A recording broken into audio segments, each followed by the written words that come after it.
All right, hey everybody, this is Robert Chusardi. We are now live on the Blockchain Kingdoms live stream here on YouTube. We turn video gaming into passive income and paid work. I am not a financial advisor. Nothing I say in this video is financial advice. Purely my own opinions, talking about our business, Wax, NFT gaming. I have so much to talk about today. I'm not sure where to begin. So thank you for joining me.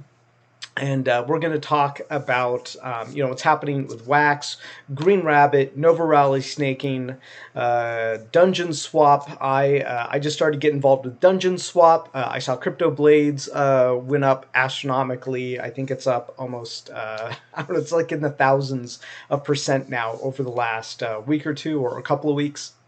And so when I found Dungeon Swap, I was like, oh, this could be the next Cryptoblades. I missed out on Cryptoblades. I also am not totally into the interface of Cryptoblades and things. Dungeon Swap is interesting to me, so I'm going to give you my critical analysis of Dungeon Swap. We're going to look at the white paper. I also participated in a drop today for something called Golden Cage on Wax. It is a boxing NFT game. So we're going to open a couple of those packs.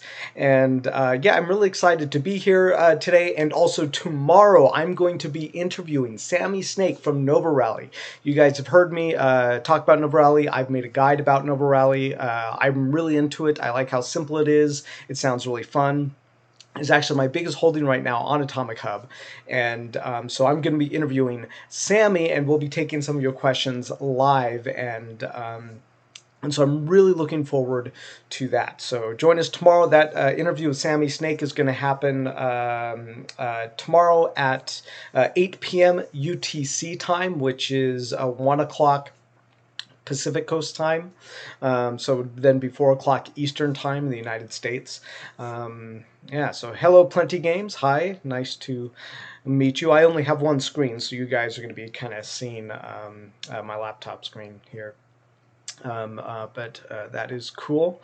So yeah, where to start? Let's just start with some of our favorites before we get into Dungeon Swap and all that. What's been going on with Green Rabbit? Let's start at the top of the list here. Green Rabbit has been doing very well. Sometimes like a week after a drop, some of these things start to drop into place, 2 or 3. Green Rabbit's been holding pretty strong, and their staking is going live, I think, in about another week. And they seem to be on track with that. There doesn't seem to be any delays or anything. No one's ever talked about delays or anything when it comes to the Green Rabbit staking. I'm also, just from what the creator said, I'm under the impression that the staking is pretty much already ready to go. They're just delaying it. I don't know if that's true, but it's just the way that he worded things gave me that impression that their staking contracts are basically ready to go, but they're just giving people time to kind of trade and stuff on the market. But the value's been pretty much holding strong for the last week. After went up, a lot of the packs went up 2 to 3 times in value. And I know many people in our Discord. If you want to join our Discord, bottom of the video, we strategize around Wax Gaming. We talk about Wax Gaming all the time. I have some Dungeon Swap, and it went up 200% since I bought it yesterday, but only knew about that because Healthy in our Discord was telling us about it early. So I was like, oh my gosh, like this could be the next Cryptoblades. I already missed Cryptoblades, don't want to miss it. So thanks to Healthy for giving us that hot tip. But the link to our Discord is at the bottom of this video. So Green Rabbit seems like it's doing pretty strong, and something we noticed with Century Train is one of the smaller, I don't want to say smaller, it's actually kind of one of the bigger projects on Wax.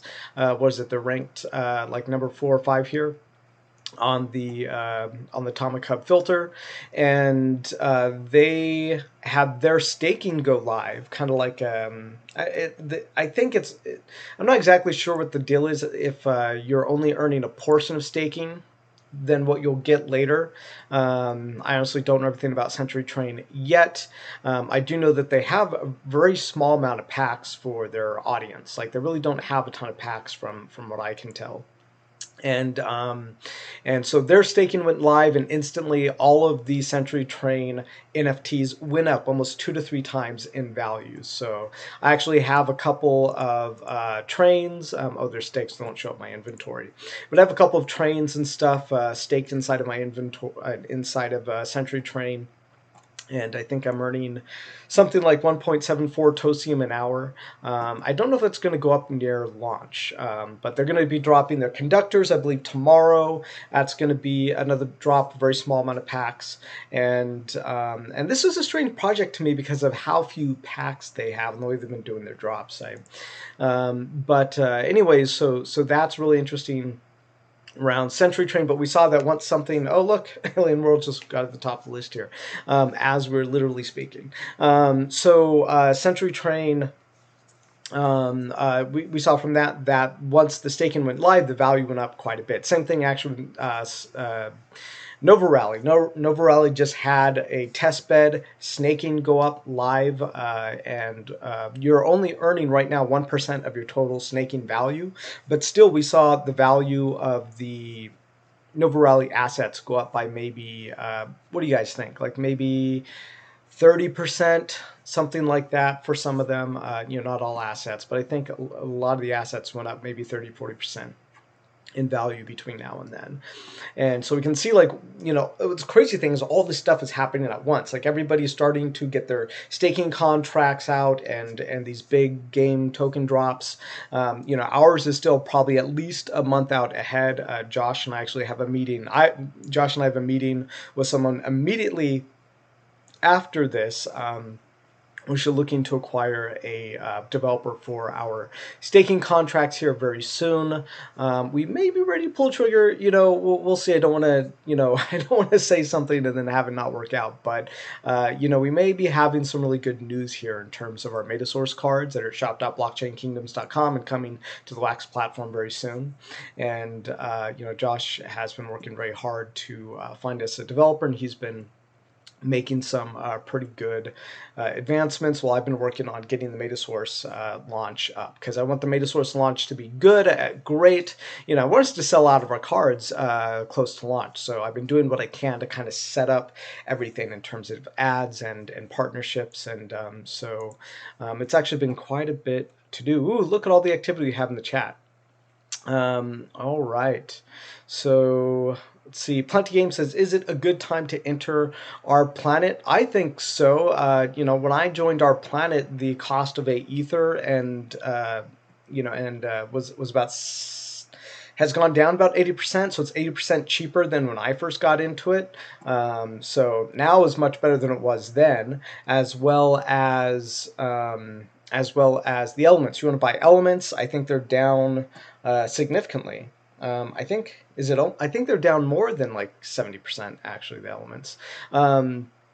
And so Milo Robert says, yes, a little secret. Milo Robert says 150 mining rigs are cheap, $20 to $40. It's so undervalued. They're just going down the market. Yeah, and our planet has a bunch of things happening over the next couple of weeks and months. Are going to be launching their robots, and we're still kind of uncertain how that's going to work. I have a lot of questions about it, but really interesting stuff. I think if you're interested in our planet now, might really be like the best time to get into it. Let's see. Marley Robert says he buys a mining rig every paycheck. So you have to wait until someone.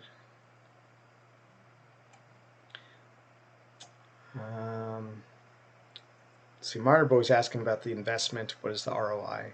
It's kind of a long story. You kind of have to do the math with. You have to kind of look at how much ether you would earn versus what the going wax rate is. But we can see ether is really volatile sometimes. It's really because the ether doesn't have like a fixed supply that is like stable, because the elements are constantly generating ether, but the ether is supposed to be used for the game assets to build more game assets and things. You can kind of think of ether as like fuel in our planet. But yeah, so gosh, we're going through the list here on Wax. So our planet, everybody's waiting on cement to be invented. Limestone was invented on Sunday after a couple of hints, and I think close to 2 billion A ether has been burned just trying to invent cement. I think that it's almost like 10% of all the A ether burned since the new inventions came out. Like 10% is like kind of crazy. So it's going to be a huge chain. Everybody's excited for the Our Planet chain of inventions from cement onwards and limestone. Um, I think Saw has some NFTs dropping in a couple of days on Wax, and Yoshi Drops I think is moving into their phase 2. Don't know a ton about that. I have 3 clear memberships because sometimes they drop me packs and I see people buy them for $5, so I go and I sell those packs, and that's been working pretty well. So we're going to be opening these Golden Cage NFTs, which just dropped today. It's this kind of like boxing game. But I kind of want to get into our main event here, which was Dungeon Swap, because Dungeon Swap. First let's go ahead and go on to CoinGecko, and let's take a look at the price of Cryptoblades, because Cryptoblades is the thing that just has really been exploding lately. So we look at Cryptoblades. It was all the way here on July, let's go down here, July 12th, it was about $1. So it was stable for a month or so or longer, around $1, $1.30. And yeah, this was, gosh, this was literally like 10 days ago. 10 days ago, this was like $1.30. And now we're at $60. So yeah, that is gosh, what is that, like 45x or something like that? 45 times increase in 10 days. That is nuts. If you got here you stayed in, and you maybe even accumulated more, you did at least or more 45 times your investment or better. Like, that is insane. I don't even know what to say about that. I saw Cryptoblades. I looked at it, and as a developer of games like this, I want to develop games that I would want to play on the platform, like systems that interest me. So when I see something like Cryptoblades, and I looked at the interface and kind of how it was working, it's like one of these clickers. I thought it was probably not unlike Alien Worlds. And just to be honest, I don't know a lot about Cryptoblades, but just when I was looking at the videos, I was like, this isn't for me. Like, this isn't for me. This isn't something that I would develop. So I didn't pursue it. And so obviously in terms of profit, you could call that a mistake. But in terms of like my developer integrity, like, I just decided not to pursue it. I still haven't pursued it, because just everything from the graphics to the whole clicker thing just doesn't interest me. I'm up to something else. So sure, you could say I missed out on this, but you're gonna thank me later, because the stuff that we're gonna come out, the stuff that Blockchain Kingdoms is coming out with is going to blow you away. We're starting pretty small with their Metasource cards, which will be the first thing that we release, on our Crypto Castles cards, but they are the platform for something bigger. I'm already starting to put into play the next step after that for the Metasource cards. So the Metasource cards does become a launch point for something much bigger, and I'm going to be talking about more of that kind of stuff during the course of this video as we talk about Dungeon Swap. What are we thinking in terms of our Metasource cards? What have we learned from what's happening in the space to provide value for owners of Metasource cards and Crypto Castles, the things that we're developing for Blockchain Kingdoms. That is, so we have cards available at shop.blockchainkingdoms.com. We're coming to Wax in a couple of weeks. I'm going to be announcing sort of the dates and all that soon. I've been working on lining all that stuff up. But anyways, so I missed Cryptoblades, and I was like, and then Healthy started to tell us, hey, so there's this thing called D&D, Dungeon Swap. That is pretty cool that he got into, and just the token name alone, D&D. I'm thinking Dungeons and Dragons, but I know it's not Dungeons and Dragons once I get here. I'm like, oh, this isn't Dungeons and Dragons. It's just kind of emulating it. But immediately I was kind of like, huh, like this is super interesting. So I'm going to go into the white paper. I'm going to talk about, be very candid about my impressions of this and tell you what I think the prospects are. So let's take a look at the chat really quick here. So nobody's said anything to me yet, so that's cool. So what is Dungeon Swap? What's going on with it? Well, I had all kinds of assumptions when I first jumped into this. It turns out some of those assumptions are not correct. One of the assumptions that I had was that this would be potentially free to play game, so you'd be able to come in, play for free, earn tokens. After reading the white paper, that doesn't look like the case. This looks like it is like a pay for entry kind of game, which I mean, okay. This could still be very early. They might have plans for it later. So immediately for me, that's one tick that it might not be the next Cryptoblades, because I think one of the big driving factors between some of the biggest price surges we've seen in some games is the free to play stuff. Alien Worlds is a great example. They had a free to play thing there, and it just made it shot up, even though there's some conjecture, suspicion, speculation, theories that Alien Worlds is made up of like 50% bots, which when I first covered Alien Worlds, I was like, this is a really cool idea. And this is like a place that bots would thrive. You could see some someone set up a bunch of bots, and a fleet of them, and they would just basically just click all these buttons and earn all the TLM, and I think we do kind of see that. We saw the price of Alien World just skyrocket and then come back down. I don't know a lot about Cryptoblades, but I wouldn't be surprised if we see something similar. I do think with Cryptoblades you do need to buy in as well, just get some skill to get some heroes playing. I actually do like that idea, to just to pay a flat fee to get some heroes to start playing.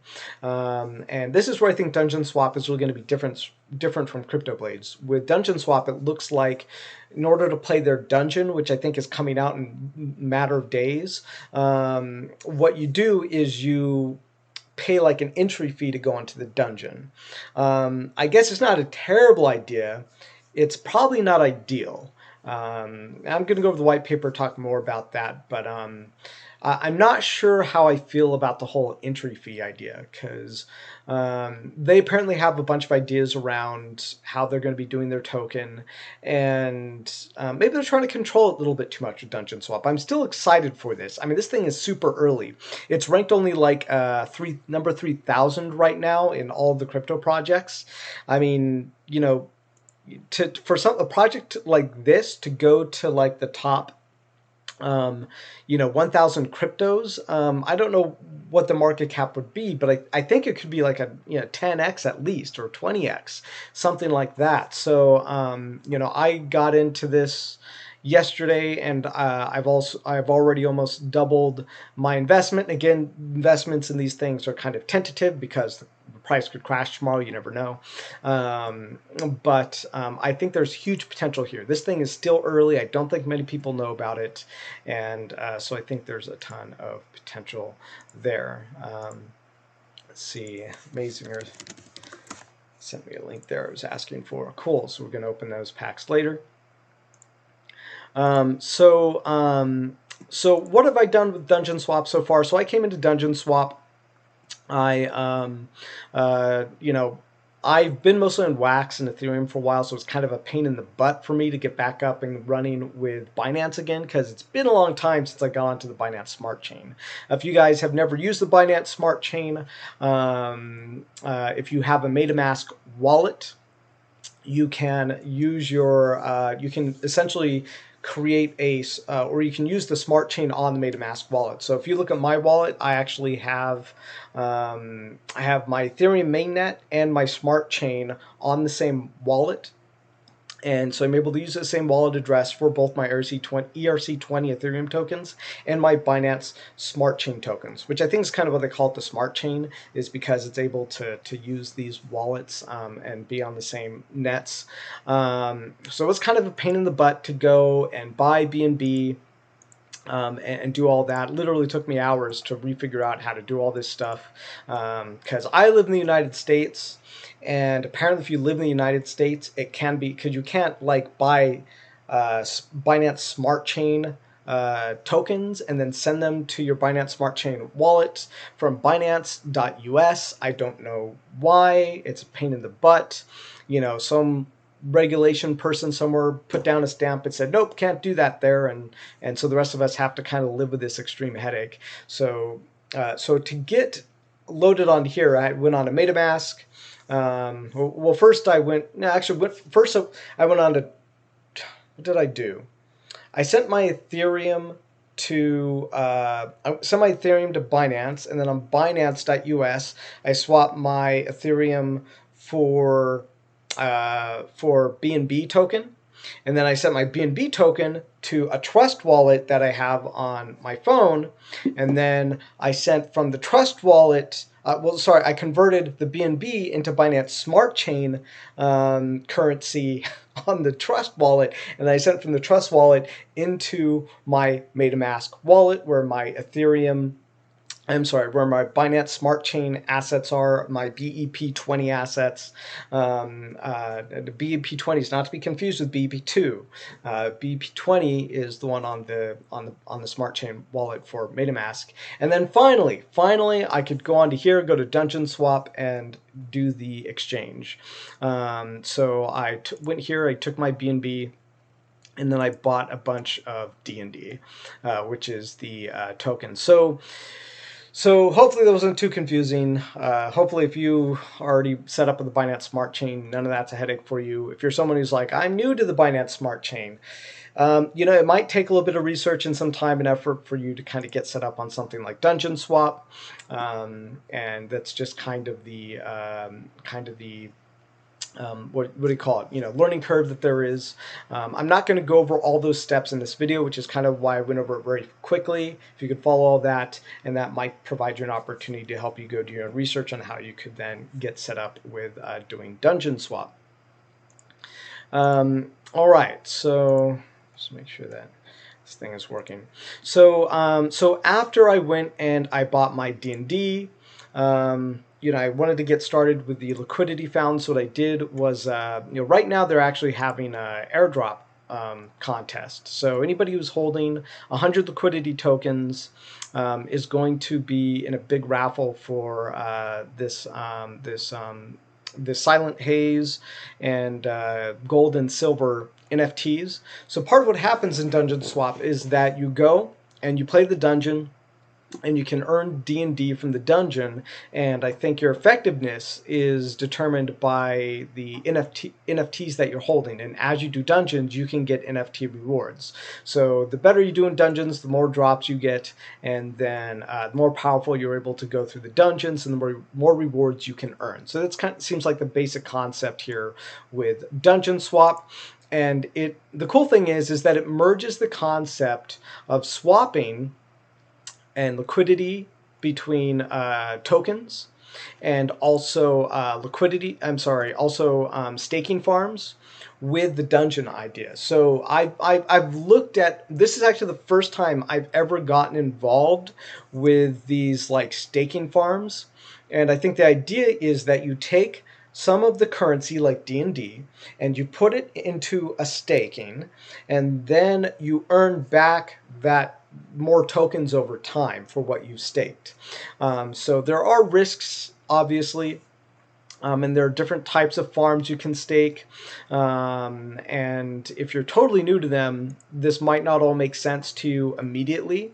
But the two things I did was that in order to qualify for the liquidity farm, I went and I added some liquidity. And what happens with liquidity is that, in order for people to swap on chains, if I want to swap some BNB or some BUSD which is basically like stablecoin dollars for DND, then that has to come from somewhere. Like you just can't swap it without anything. You either have to go onto a marketplace and set your buys, but swapping's way easier, because with swapping you just put in, you know, how much what. Like I have 10 BUSD, and now I want to or 50 BUSD, and that's going to get me 11 DND.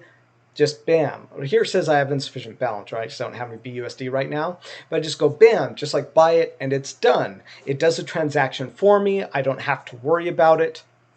And I don't have to worry about like setting market prices. It can be a big headache when you're trying to set like market prices and buy things. You do have more control over what you buy, but you know, the swapping pools are really about you know, ease of use and being able to just swap something very quickly.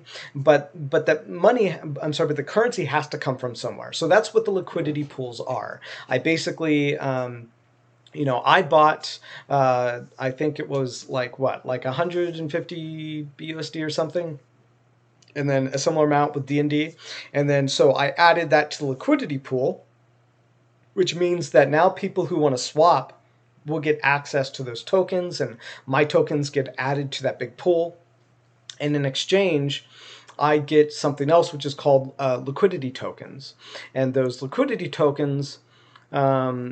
I can put into this thing called the liquidity fountain. So you can see I have 150 liquidity tokens put into the fountain, and this gives me, I don't even know what the 120x means. I think maybe somebody else in the chat can tell me. I think it means 120 times some kind of standard rate. But basically, if I look at this, it's telling me D&D per every $1,000 of D&D is earning 64% ROI in 30 days. So that's not too bad. Like, let's say that D&D were to stay consistent or go up, then I'm basically earning 150 D&D per a month for what I have staked in here. And so so I think, what did this, so I think I had like 250 D&D or something staked in here to do this liquidity pool. And so the 250 D&D that I put into the pool, I'm now earning 150 a month. You might be at, well, why is it so high? A couple of things is, number one, this is a new project, so they probably have more flexibility in how generous they can be with the rate. I think they can also adjust this rate depending on things. But this is still a small project. Like, this is a new project, so it's very fresh. If we were to look up the amount of, I like the D&D token as well, because it's a good brand, because there's already Dungeons and Dragons.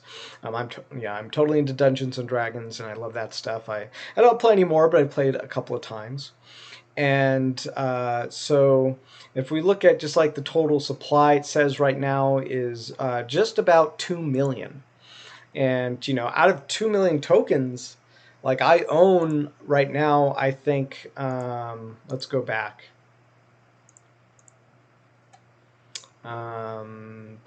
So 462 plus another 80.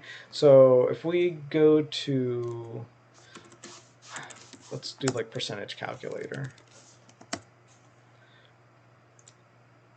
All right, so what is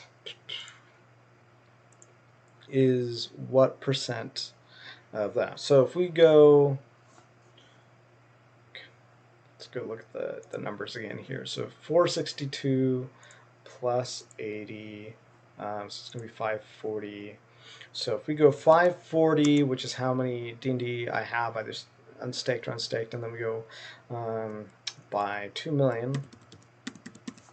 So 540 of 2 million is 0.02, or about 0.02% of all total tokens. It might seem like a small number, but you know, if you're talking about something that becomes in the value of say the total market cap becomes like 10 times this, like it seems like that's pretty decent size of pull for me to have. And this doesn't include like the This doesn't include the tokens. So if you go back, I'm actually earning 150 tokens a month from my staked.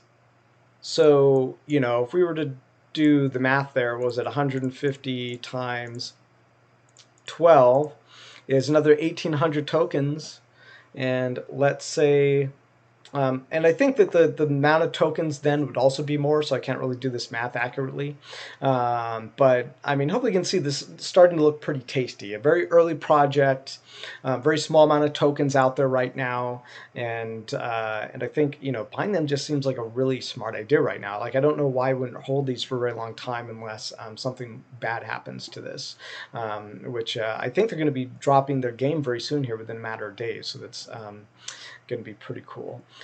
So I have majority of my tokens right now staked in just the basic, just in the basic staking pool, which is 24x, and you can see the earnings on this is different, significantly less than the fantasy farm. And you might be like, well, why don't you just stake everything into the fantasy farm and earn way more of this? And the answer is because if these D&D tokens become worth a whole lot of money, well, then I won't have to stake quite as much D&D per a USD. So if I were to wait, like, you know, if this were to 10x or 20x, you know, over the next month or two, well, then holding on to the D&D tokens rather than putting them all in the liquidity pool would have been the smarter idea, because now I can spend less D&D to get more USD, and then I essentially can stake way more if something 20x's. But this is part of the financial game, right? You kind of have to kind of judge how you're going to be staking these things. But let's look at the dungeon really quickly. What the dungeon's going to look like is you're going to have these monsters you encounter, and your equipment will give you an advantage in the battle and help you out. And the idea is that you can apparently there's going to be an entry fee for just playing. That's what the white paper says. I think it'd be kind of a cool idea not to do that, but we'll see what happens, because the D&D, I think they want the D&D to come from the entry fees, because that's what it says in the white paper. I don't think it's a terrible idea, but I think it would be a better idea to let people play for free, and then just be manageable of the D&D rewards and how those are then distributed. But if people just come and play for free, I think that we've seen with Cryptoblades, and with we've also seen it with Alien Worlds, like, it just bumps up the popularity by a lot. It also lets the bots in, so, you know, I think sometimes maybe you just pay like $5 for a flat entry fee thing, so someone has to pay at least like $5 just to get started, just to get something in there. So even if they do start to bot it, well, at least, you know, some money came into the ecosystem. But anyways, here it says you can do a free attack, or you can do a special attack, which costs more D&D, and then you can leave the dungeon with your reward. So imagine if you go into the dungeon and you pay, like, let's say 200 D&D to get into the dungeon, which is a lot, actually. So let's not link the numbers to the finances right now. Let's just say 200 D&D to go into a dungeon, and then you go in, you play, and let's say you get towards the end of the dungeon, but you think maybe your character's about to die, and but you've only earned 150 D&D. So you have a choice to continue on and risk it, or you leave the dungeon with your 150 D&D and you risk a 50 D&D loss. So I think that might be how the dungeon works. Or vice versa, you know, you could pay 200 D&D to get into the dungeon, and then you could, like, you know, get to a point where you have 300 D&D or 400 D&D. If you have 400 D&D by the time you want to leave the dungeon, well, then you'd be doubling your investment there on D&D. But that is apparently there's some kind of jackpot here too. Tells you, you know, the current reward and reward of the level. But this is all really cool, and I think, you know, there aren't many games like this, and the fact that this is merging with the concept of liquidity pools and farming kind of adds layers to the strategy. So I really like the idea. So let's just take a look at the white paper here really quickly. We got some questions, activity in the chat. Marley says, so can you talk about staking farm a little more, please? Was that good enough for you, Marley Roberts, or do you want a little more information about the staking farm? It says, why did you choose to use your own cryptocurrency rather than WaxP currency? What do you mean, Marley Roberts? I'm not sure. For Blockchain King was why use your own cryptocurrency rather than the WaxP currency. Pretty much all games, especially games that are gamified on Wax, at least have one of their own token. And so that can be used as a currency for the game. It's another way of monetizing. Just the same thing as like if you played World of Warcraft, you have wood, you have gold coins, you need some kind of unit of measurement to atomize resources in the game. Because you can atomize the resources, well, then you can strategize.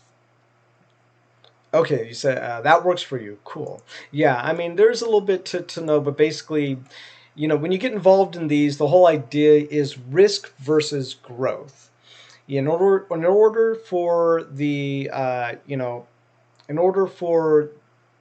there to be a way for there to be like a financial investment happening, there needs to be some kind of market growth. New people coming into the market to buy assets, and part of the way you can incentivize that is with systems like the farms, the dungeon.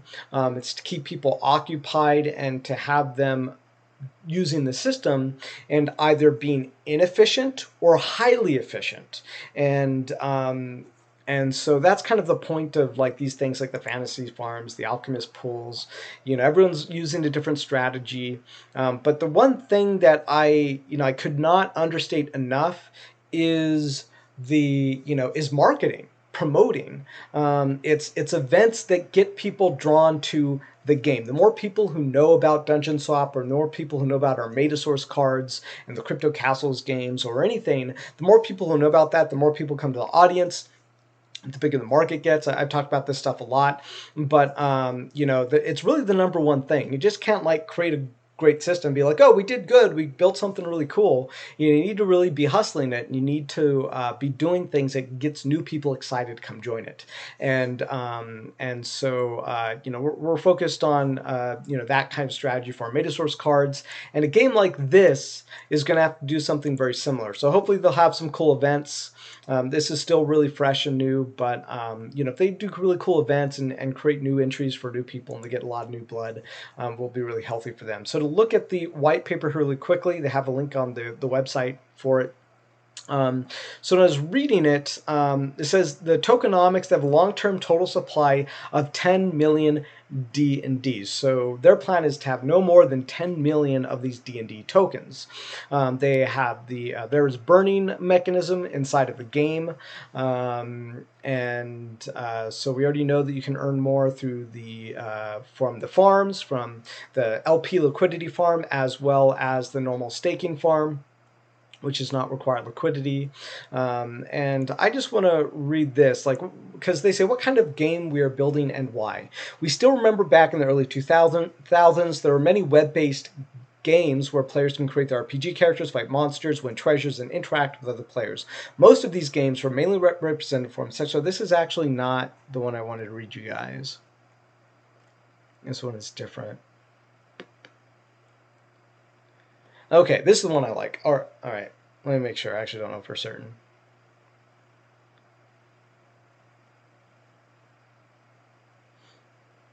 All right, so here's this one. So the value of yield farming must be more than just farming. Since the emergence of DeFi and yield farming, we've been thinking about one simple question. How would money just come out of nowhere? Why in the first place these tokens would be worth anything? To many, this is still an open question, and many people just don't bother to answer and think about this question as long as they are earning big sum of money out of these yield farms. But we are asking something more than this. We believe that if we want to survive over the long term, and even in a potential bear market, we must make something that people would stay not only for the financial gain, but also to have entertainment satisfaction out of the activities they do on such dApps. Put it simple, we believe that fun is equally important too, if not more important than financial gain. What I love about this is sometimes I've looked at PancakeSwap has a bunch of liquidity farms. Polyant tried some kind of liquidity farm thing. And to be honest, I was kind of confused by them. I'm like, is the whole point here that I choose a liquidity farm and hope that I choose either the right liquidity farm that does better over the long term, or that I get in and out of these liquidity farms while they're good and strong? I guess that's kind of like nodes. Nodes, if you've heard of staking nodes or master source nodes, kind of similar. Like I had some master source nodes, and I learned that in order to really do well the master source node game, you need to be able to tell when a master source node is peaking and when to get in, when to get out, when to sell. It's kind of like a whole big thing, which is why yield source nodes already does all that for you. And a lot of people have been earning like 15% gains on those. But so when I was looking at liquidity farms like on Pancake Swap, I was like, why don't we even just go look at that? PancakeSwap.finance. They got all these farms, right? So this is another Binance Smart Chain thing, and they have all of these liquidity farms for Cake, for BUSD, for Axes, and there we go. Now it's loading with like the APRs. And, not all these are sustainable. Sometimes they're like 500% APR, and then a couple months later, they're down to like 60% APR. I don't even know what causes all these. And they got these multipliers. And I think part of it is they have new token distribution tied to the Cake. So if it's Cake and BNB, well then, what they do is they promise if you stake your Cake and BNB into those pools, then you'll get a certain percentage of tokens back as a new distribution, and that's how those new tokens get into the ecosystem. And since crypto is still booming and lots of people are jumping into crypto, it's a great way to monetize adoption because people take the tokens, they stake them so they can't be sold, and then they get more tokens later. It's a really interesting system, but when it comes to these things, I'm always like, which one's the best one? Like, I don't know. Like, there's so many options here. And do I just go for the biggest number? I'm like, I haven't really researched these because I would rather be on Wax because that's way more fun to me. But I jumped on to Dungeon Swap because I was like, oh, Dungeon attached to liquidity farms. I mean, this is a great chance for me to learn liquidity farms because I've never done liquidity pools before. I keep calling them farms, but liquidity also liquidity pools. So I was like, this is a good chance for me to jump into something I like, which is RPG gaming. It's D&D, and not Dungeons and Dragons, but, seems kind of similar. And I was like, you know what? If I'm the kind of person who's going to jump on this, I'm betting lots of other people will too. And even if this is really early. So that's what I did. And right now, it seems like I'm enjoying, benefit at the moment for having the demand for these go up. And I don't even think we looked at the how well this token's been doing. It should have opened up with that, right? Open up with like, look how well the token's been doing. So the token was about $1.33, which is weird because it's almost exactly the same as what we're looking at with Cryptoblades, right? Same range per token, and now it's up almost 3 times that in the last 30 days. And if you look back on June 15th, which was about a month ago, it's up almost like 800% ish, something like that. So yeah, that's really not bad. Again, this is super early. If you look here, it doesn't say what place it is here, but on the CoinMarketCap, it said that it's rank. Where's the rank, guys? I'm not even looking at the right thing. D&D. You guys know I'm obsessed with Gala, which they had a developer interview today with the guy making their space game. So I'm kind of hoping there's going to be a big announcement about maybe they'll be selling something.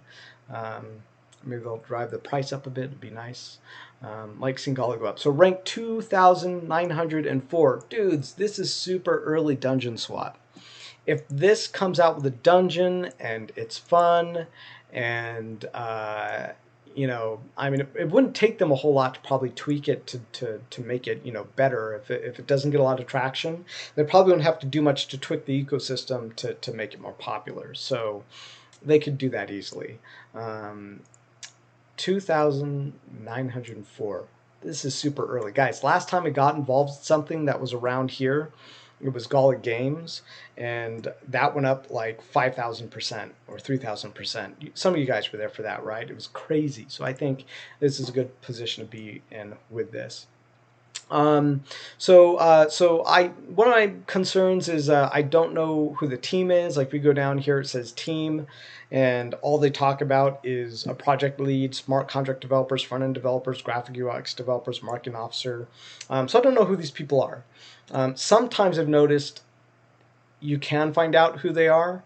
For some reason, they just don't put themselves in the white paper. I don't know why, but I think some people also just prefer to be anonymous, especially if you read this document, it's talking about games and investments. And we already know from people like Gala Games, you know, they've been told by we suspect they've been told by their lawyers not to talk about investment and gaming in the same conversation.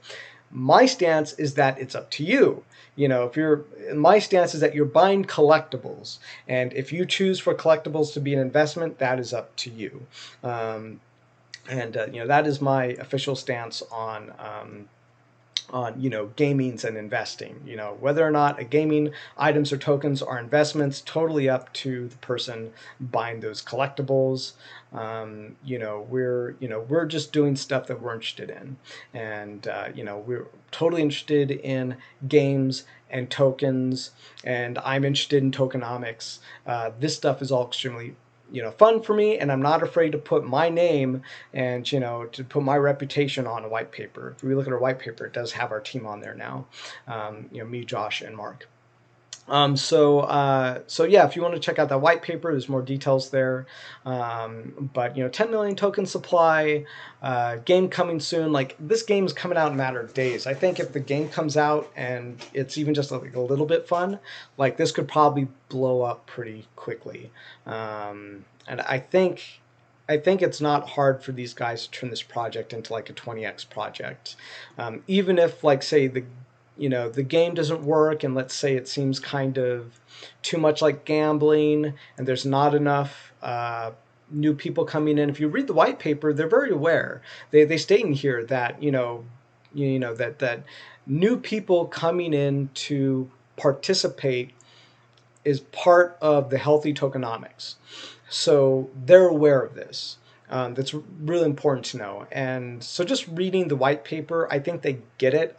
I think they get why people would be interested in this, and they seem intelligent. And so yeah, so that's kind of my take on Dungeon Swap, whether or not I think it's going to be the next Cryptoblades. I think it could have similar success. It doesn't seem to have a free-to-play thing, which I think is going to stop it from, you know, reaching like the top 300, at least right now, like Cryptoblades did. But I think it could easily hit the top 1,000. And we're just going to have to wait and see. It's been a while since I looked at the chat. When you play Blockchain Kingdoms, you don't earn Wax P. No, you don't earn Wax P when you play Blockchain Kingdoms. That because we would have to buy the Wax P to give you guys, and I think you know, Wax P prizes are kind of a cool idea, and maybe we'll do Wax P prizes for our festivals. It's not a bad idea at all. But you know, we immediately, the first thought is we are creating new assets to give you guys. So when you participate in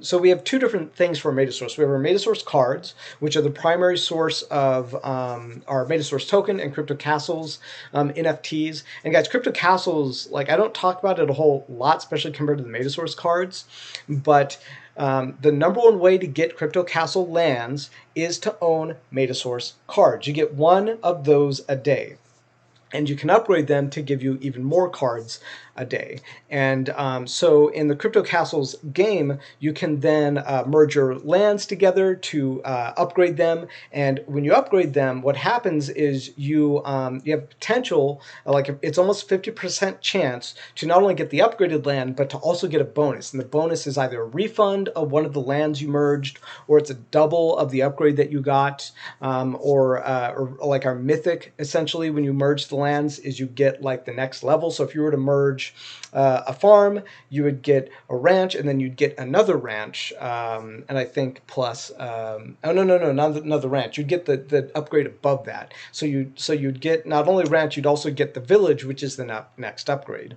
and that's cool because you don't have to merge 3 ranches to get a village. Instead, you just get your farm, the upgrade, plus a village for free. It's kind of like getting a mythic,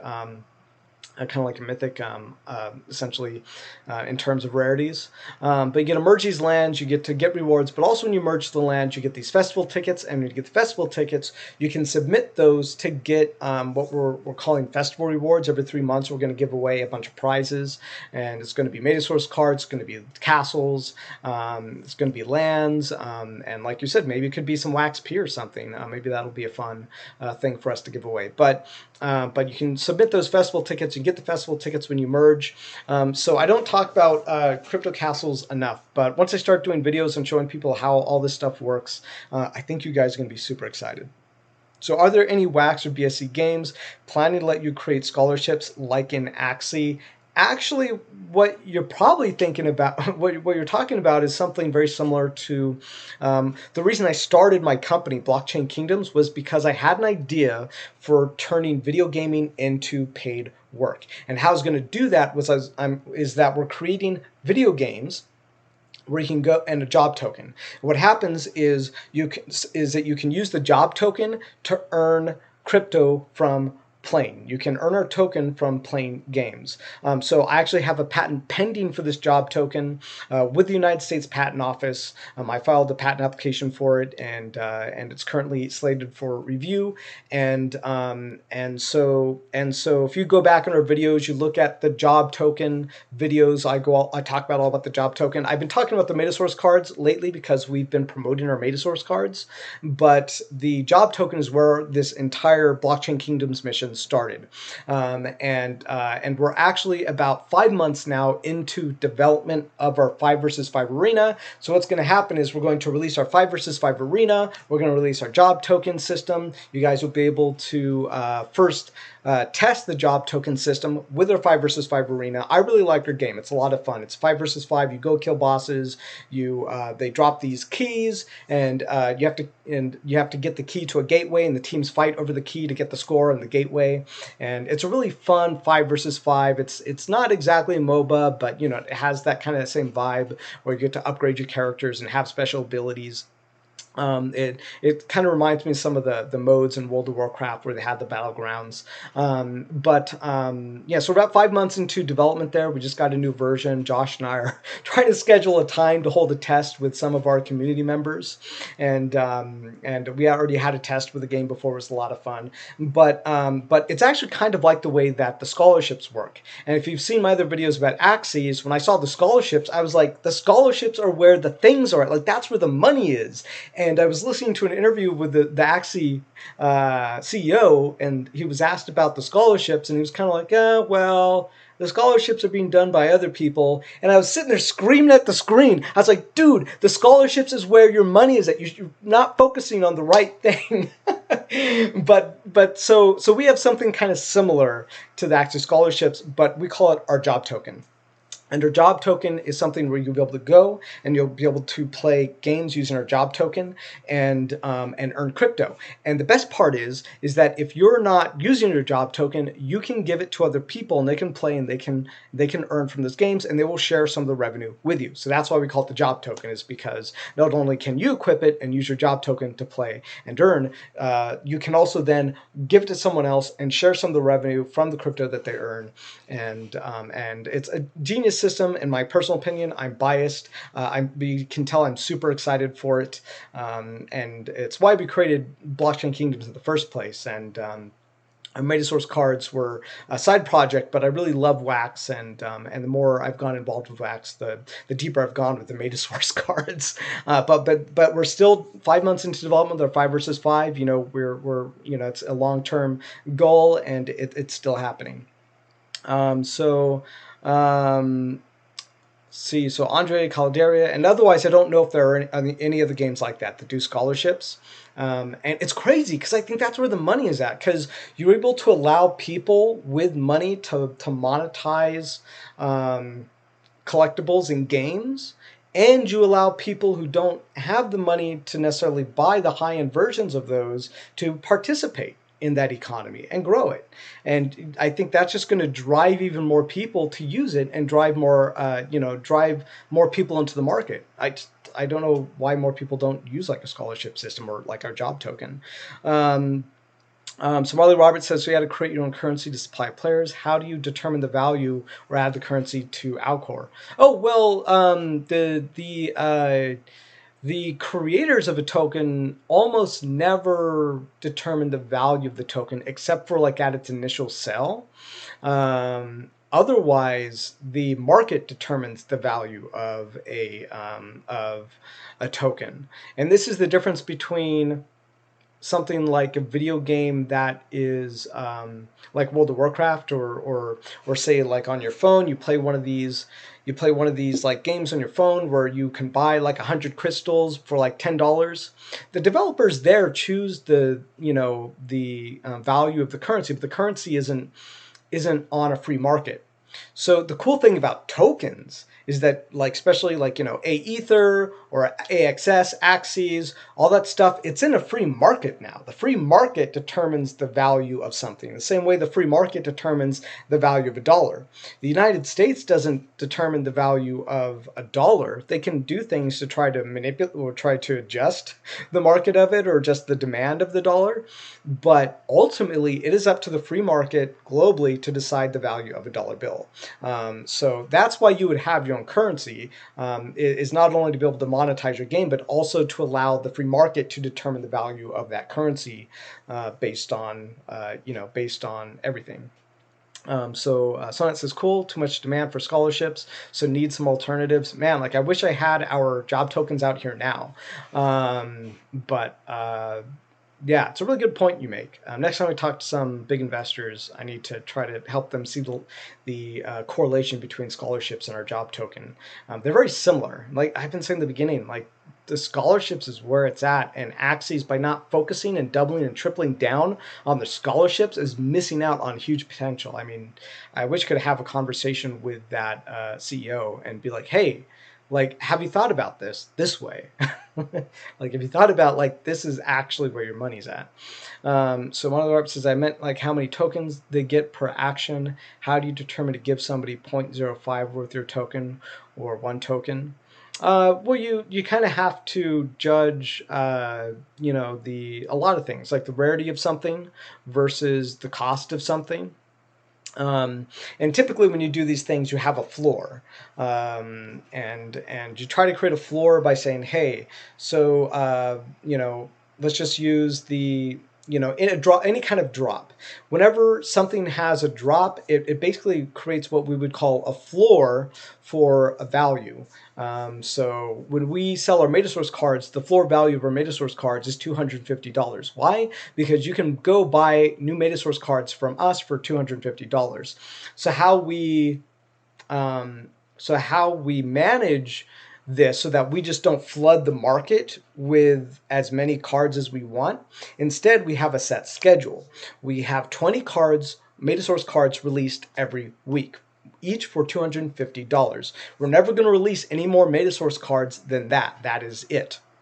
So what that does is it creates a predictable trajectory for that floor. So people know that we're only releasing 20 cards a week at $250, so that creates the floor. If people want to sell their Metasource cards for less, below the floor, that's up to them. If they want to sell for more than the floor, that's also up to them. I think some Metasource cards right now are available on Atomic Hub from some of our earliest batches, and our earliest batches will have the highest max level caps, so you'll be able to level up your if you get batch 1 cards, or batch 2 or batch 3 or batch 4, batch 5, you'll be able to level those up without without paying penalties. If you want to keep leveling up later cards, like if you buy a batch from now, one of the latest batches, you will have to, if you want to level it up more than the other ones, you will have to pay a penalty. There's going to be a curve.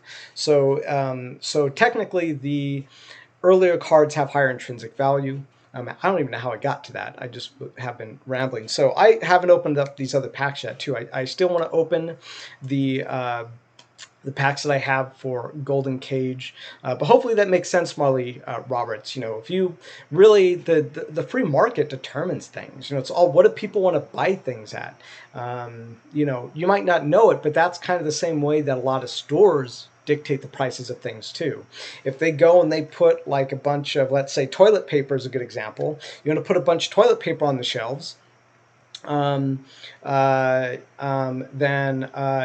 whatever the demand locally for toilet paper is pretty much what you can price that at. So what was funny during the pandemic was the demand for everything, especially toilet paper, went up, and but stores weren't allowed to price gouge. They weren't allowed to, and luckily we don't have that kind of market control on wax. You can, if everybody wants like a sketch card for Nova Rally, and there's only I think 600 of them in existence or something, well, then you have to pay whatever the person is willing to sell it to you for. And if more people want that, the price of it's going to go up. And so that's how free market dynamics work. So you always have kind of two different prices. One is from the source, like the developers, and then the other price is from the free market. So if you go on Wax Atomic Hub, you go onto the market, all of that is free market stuff being sold by users, and they're determining their price based on market demand. And for the floor, well, that's just whatever the developer chose it to be. We decided that since we go and each Metasource card is unique, we actually go and we create those cards. I'm actually going to create a video later showing how we make those cards using DAZ 3D assets and kind of going through the magical process of creating our cards. But it's we do that. We have right now Mark Night Sky, our creative director. He spends 25 hours a week or something building those cards, and each one of those cards is unique. So when you buy Metasource cards, he has lovingly put that together, rendered it, made the background, came up with a story text flavor of this. He kind of has an idea of what that world that card is in, and who those characters are. And we decided, hey, if we're going to make these very special cards, and there's only going to be one of each, well, let's just sell them at $250, because we think that is, that's pretty decent for something that is uniquely made and only sold once.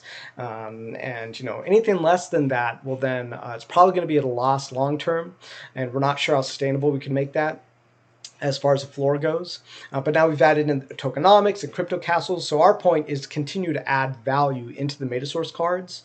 And then later, hopefully, we'll sell out of our Metasource cards, hopefully in the next, if not the next couple of weeks, in the next couple of months, we'll announce our token earnings, and then you guys will be able to earn your tokens, your crypto castles cards.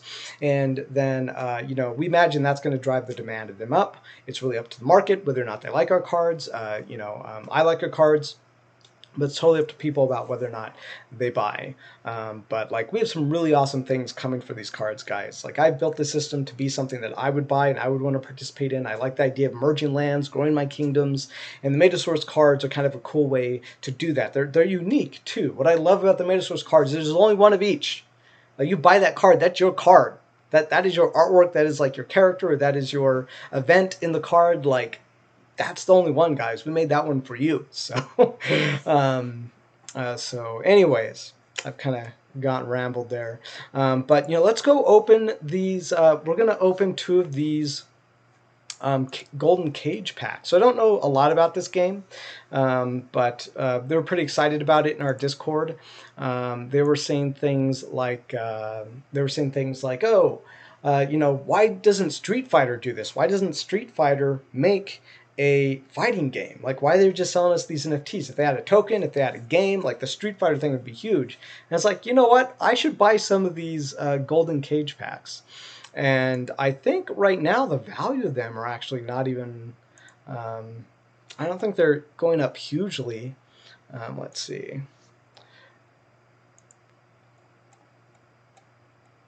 Maybe just not enough people know about them, or I guess the value's kind of going back up. I mean, people are buying them pretty much at about the same rate that I bought mine. We'll see where this is in a couple of days. I think their game is going to be in beta test. I think they said in like late August to September, and then full release in November. So there's still some time for the release of this game and tokenizing and all that. But I was like, you know what, these guys are right. Like, if Street Fighter were to make like an actual fighting game around the cards, it would be huge.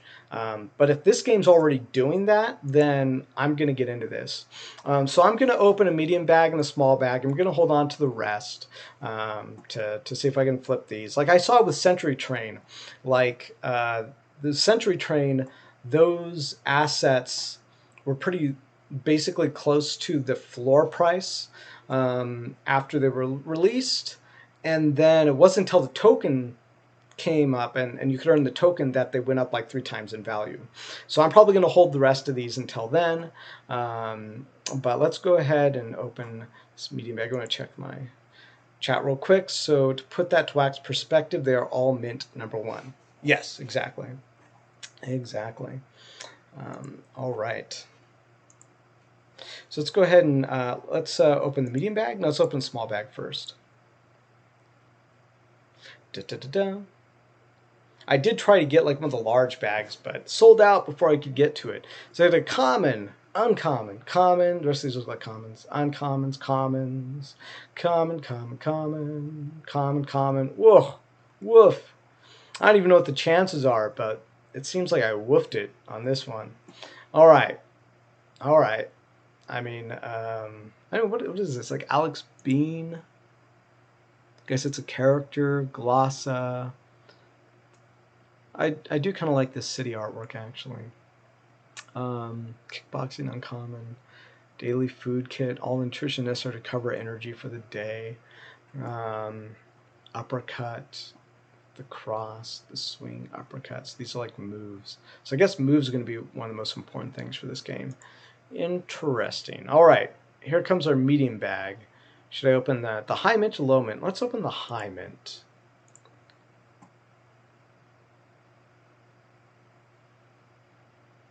Come on. Legendary, rare, mythic. Oh, I got a rare. I got 2 rares. All right. Cool. Not god-awful. All right. So I got another Alan Bean, a Max Kodov. I got a rare city. I got an uncommon thingamajig. I got common boxing thing, uncommon food, rare food, weekly food kit. 1 trip grocery store in a week, and your fighter will feel comfortable for 7 days in a row. So is that like worth 7 of these, like other food things? Fresh is love, and people can give you power even after fighting. Alex can drink it instead of water. Oh, that's weird. These apparently these kind of have like some interesting conditions attached. I'm feeling pretty good about this pack. I think, you know, 2 rares probably ain't half bad. Let's see what people are valuing the rares at right now. So we go to Golden Cage. We go to let's just go like foods, because it's the foods I got right was $9. $9. I think I paid like way more than that for this pack. What about cities?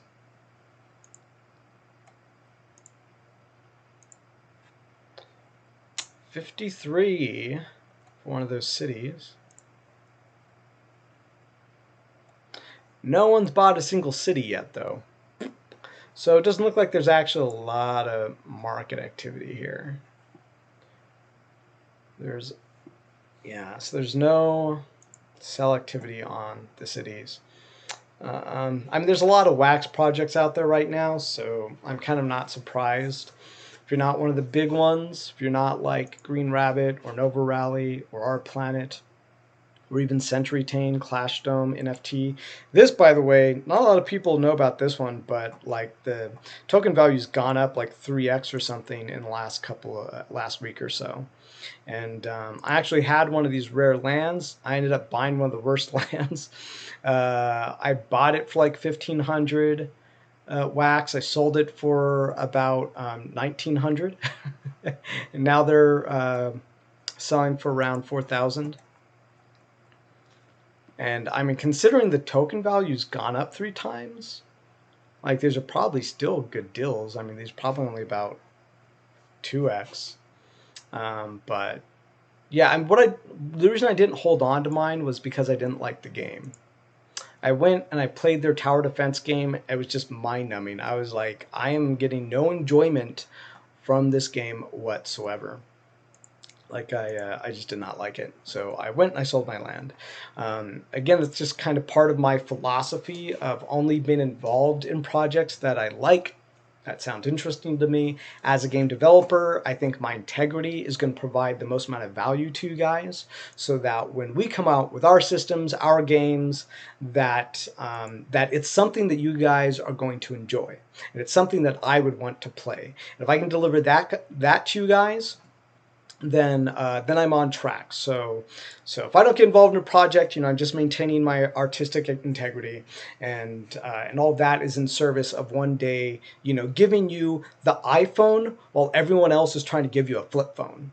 So if everyone else is trying to give you a flip phone in inside of the blockchain-based gaming, I want to give you guys the iPhone experience, versus when the flip phones were basically insanely terrible to use and nobody liked them. So that's my perspective. I feel like there was something else to talk about. Oh, snaking went live. So you can do that. If you go to the Discord, there's a link for doing a stress test. You're only earning 1% of that right now. The value of these cards have gone up. I think almost like 20, 30%, maybe 40% for some of them, like rares or classics. So guys, anybody have any questions? I'm going to have that. I'm going to be interviewing Sammy Snake tomorrow at 8 p.m. UTC, which is 1 p.m. exactly right now, tomorrow PST time, and that will be 4 p.m. On East Coast time. So I will be interviewing Sammy Snake. I will be taking questions for you. In fact, I think I'll probably be majority taking questions from people, because I feel like I don't have a lot of questions asked Sammy. I think he's been very transparent about things, and so I might have a couple of questions about himself, his experience, and maybe like just things he's interested in, because I think he's a cool guy. I kind of want to get like his perspective on things. But otherwise, I'm going to be taking a lot of questions live from the chat. So you guys will get a chance to have your questions answered. But that is coming tomorrow at 8 p.m. UTC. Let's see, that is basically 2000 UTC time. Let's see.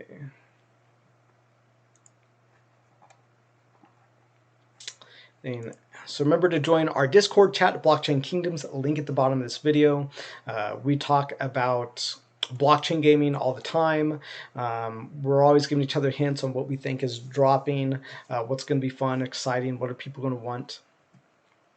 See, cost recoup. Talking about the breeder sell. I'm not getting into breeders. Number one, because I'm into too many things. Number two, I don't like the name. Who came up with the name breeders? Breeders is a there's a cultural reference to breeders where people call breeders basically like a negative connotation to people having children. It's just, it seems like it was named by someone who's kind of out of touch with the current English, modern language or modern culture. So, no, nothing against, non-English speaking teams, but it's just kind of, I can't do it. I can't do it. Oh, you know, Jay Lazon, who's a community member, he was very generous. He did a giveaway where he's going to. He gave away a breeder sticker, which gave a lifetime whitelisting to its owner. So it's very generous of Jay Lazon, Jeremy, and you know what? I'm going to give away our first Metasource card tomorrow during the live stream with Sammy Snake. So you guys should be there. I'm going to supply a link from GiveLabs, and then I will roll at the end of the stream, and whoever essentially gets the randomized roll on that will win. So I will be posting the link to that giveaway when the live stream launches tomorrow, and you'll have a chance at it.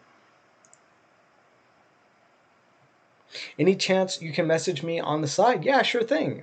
Join us on our Discord. You can message me. I'm in there. I'm always happy to chat with people.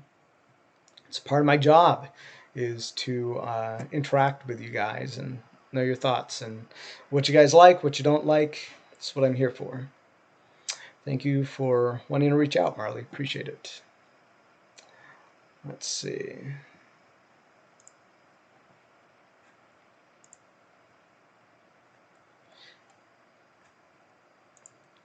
So I wonder if there's that Gala Games stream of Gala Games is dropping lots of videos lately.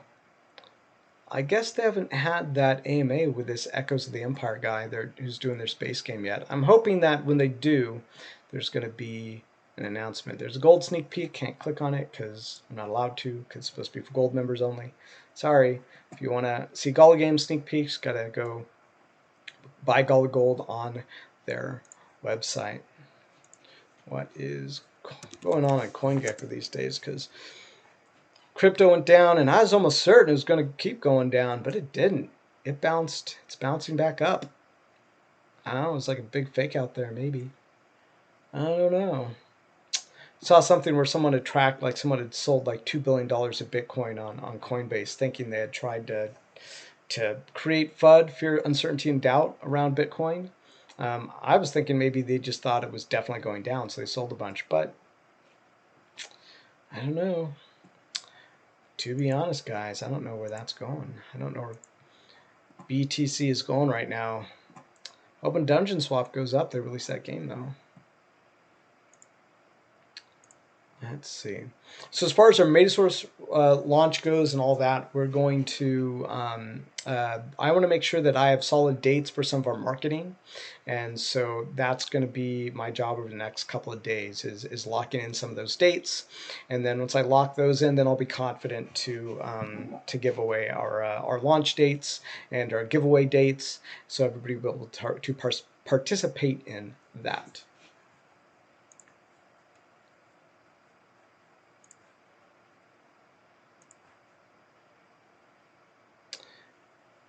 See, great stream, look forward to them. Cool. So I think that's going to be it for me today. I mean, I feel like there's always just more to talk about when it comes to wax. Yeah, I don't know. I mean, I am constantly just enthralled by this space.